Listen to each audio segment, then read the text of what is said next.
Hi guys, good morning. December 25 pa lang ngayon. Merry Christmas sa ating lahat. Nandito ako ngayon sa Terminal 2. Papunta tayo ng Naiya Expressway. Diyan banda sa unahan, nandyan na yung entrada ng Naiya Expressway. Diyan tayo papasok. Pabalik na tayo ng Bulacan.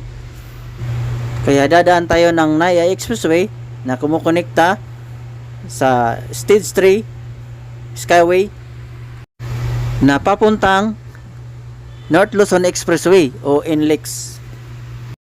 Aakyat na tayo guys sa Naiya Expressway.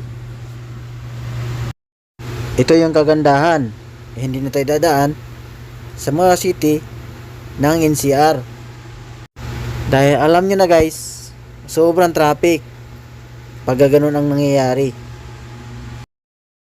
Karamihan sa atin ngayon, mga puyat at kakumpisa pa lang matulog dahil sa selebrasyon sa Pasko.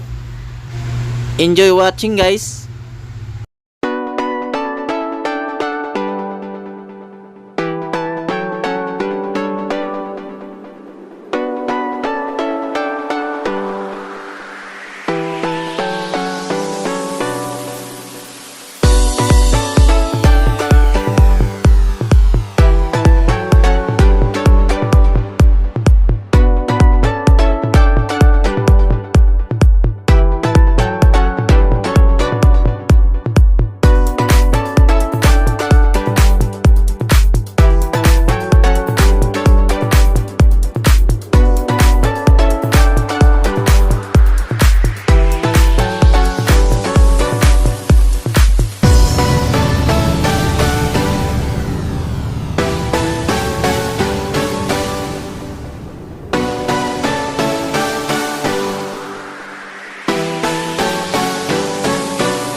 So ayun na nga guys, andito na tayo sa NLEX. Kakababa lang natin galing sa Skyway Stage 3 galing Naiya.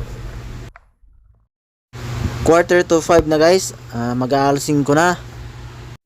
At medyo malapit-lapit na tayo guys sa ating paroroonan. At dyan lang kayo at mag-enjoy sa panonood.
So ayan na nga guys, malapit na tayo sa Tabang exit. Medyo nakakaramdam na rin ako ng antok dahil umalis kami ng bahay mga 2:45. Ngayon ang oras ay 4:50. Mag-aalas 5 na tayo dumating dito sa Tabang. Saglitan lang talaga ang biyahe pagka ganito ang daanan. NLEX Skyway to Naiya. So yan na nga guys, hanggang Tabang Toll Plaza lang tayo dahil malulubat na yung aking action cam. Magpapasalamat lang pala ako sa mga sumusuporta sa aking channel. Tulungan nyo ako guys na umunlad yung ating channel sa pamamagitan ng pag-share, like, and subscribe. Pindutin nyo na rin yung bell button sa gilid para ma-notify kayo sa mga bagong video na i-upload natin dito sa ating YouTube channel at Facebook page. Hanggang dito na lang ako guys. Sa ulitin, Merry Christmas and Happy New Year sa inyong lahat. Nabuhay po tayong lahat. Thank you ng marami sa panonood. Babus!